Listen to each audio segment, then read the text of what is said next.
Hollow Knight is a beloved game by many. As a platformer Metroidvania, the game is naturally filled with unique and interesting movement options. But have you ever wondered just what these feats of acrobatics, or just straight up magic, would entail in real life?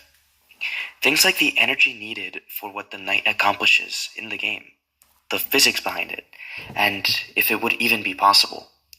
That is what I will be explaining in this video essay that I made for my AP Chem class and is both low quality because I don't know how to edit and incredibly rushed. Welcome to Entertainment Hypotheses, where we answer questions no one asked.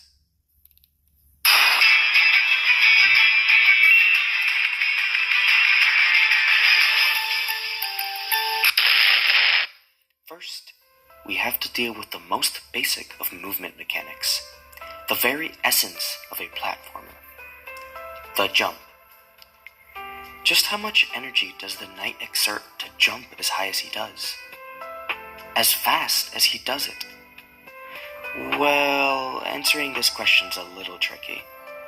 First, the mass of the knight is kind of a little really important for the calculation, and obtaining this information is a problem I have to deal with. Since this isn't exactly a very formal video essay, I will be guesstimating a lot of these values.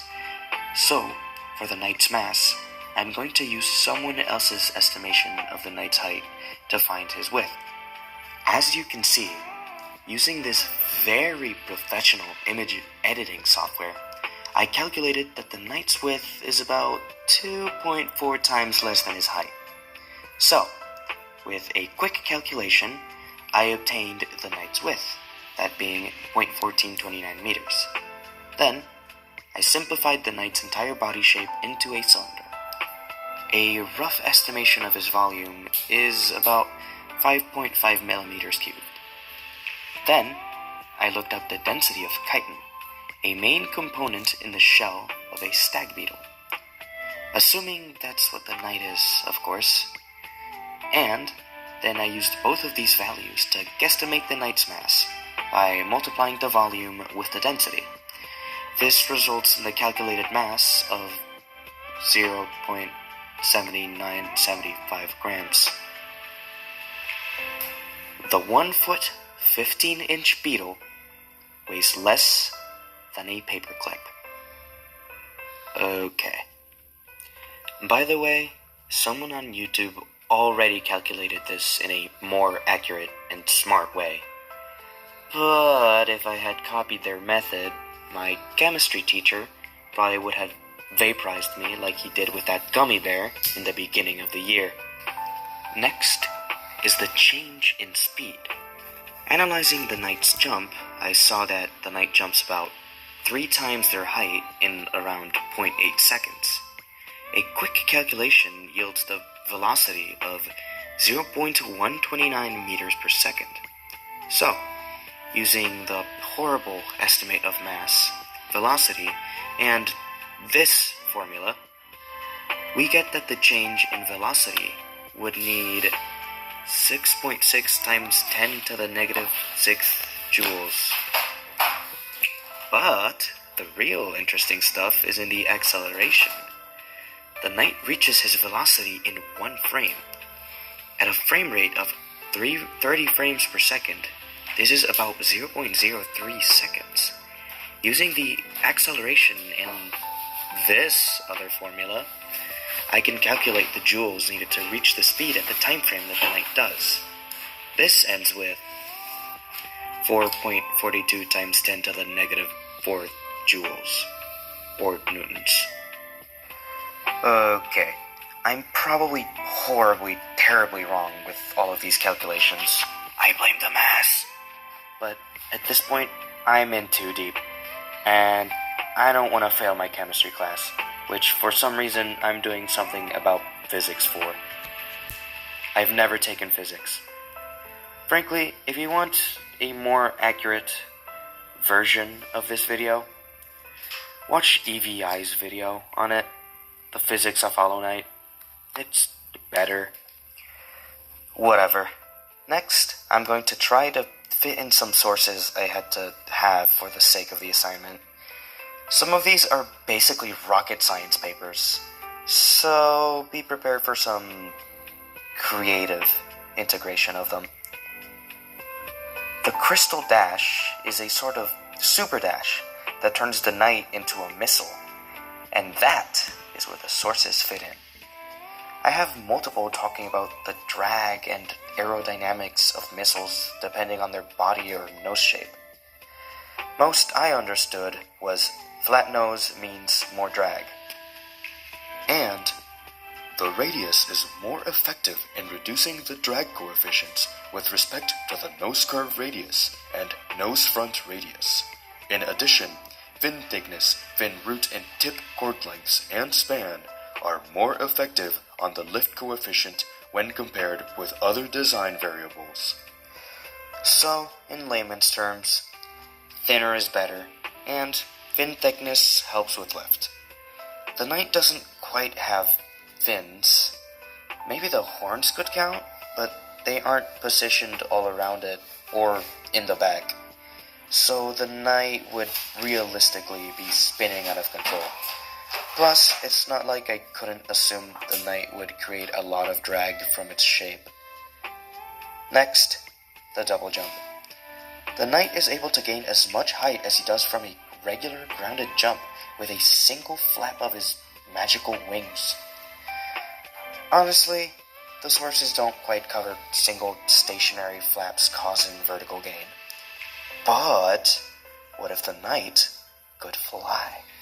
One of the sources states, "The stability of a flapping wing aircraft has been explored in the literature primarily for insect-sized aircraft. For such aircraft, the wings flap at frequencies far higher, and, on the other hand, flapping frequencies drop substantially as the size of the flapper increases." So, the bigger the wings, the less they need to move to do their thing. The Knight's wingspan is about 0.8574 meters or 2.8123 feet. Here's that editing software again. This is similar to a wood pigeon's wingspan. So, the Knight may have a flap frequency similar to a wood pigeon's. The average frequency of flaps for a wood pigeon in flight, according to C.J. Pennycuick's research paper on wing beat frequencies of birds, is about 5.61 Hz, though this varies incredibly on the type of flight, such as gliding or taking off. Plus, for the Knight, it most likely would be a lot less, considering the fact that the Knight apparently weighs, at a minimum, around 600 times less than a wood pigeon. Considering the math atrocities committed at the beginning of the video, I don't think I'll attempt to solve this. Every time I try advanced math I don't understand, a math teacher out there somewhere in the world gets a cold shiver. Now, moving on from that, though originally I was going to go over every movement mechanic, I think I will end it early with the dash, as I can't even begin to think what to do or how to deal with the pogo or the mantis claw. So, at the very least, I may be able to calculate the energy needed for the speed and acceleration of the dash, as I did it, admittedly not very well, once before. Though, of course, I will continue to use the scuffed mass I calculated in the earlier section of the video. But I have decided to change up the way I calculate the distance traveled here. Specifically, the way I measured time. Instead of just timing the dash and involving a lot of human error, I measured the dash by its FPS, like most sane people would. I found a video with the dash and used YouTube's frame-by-frame feature to see that the dash takes 9 frames to finish. This is 0.3 seconds, as Hollow Knight's animations are 30 frames per second. Next, once again using this military-grade editing software also utilized by the CIA, I calculated the distance the Knight goes within this time frame, 1 meter. To follow up, I quickly got the velocity, 3.33 repeating meters per second, and plugged it into the same equation. To get the joules of the change in kinetic energy, with this I get 1.33 joules. Next, just like last time, I plug into F equals mass times acceleration. The acceleration should be the same as the velocity as the knight starts stationary. After plugging in, I get the value of 2.66 joules. On its own, this doesn't sound like much, but consider that I calculated the knight weighs less than a paperclip due to it being made entirely of chitin, one of the lighter materials in the shell. Maybe this accounts for the fact that the knight's head is hollow and his body is smaller than the head, which I used to measure his width. Alright, I'll be leaving it at that. I hope you enjoyed the scientific car crash that this video was. But that's just a hypothesis, an entertainment hypothesis. Thanks for watching.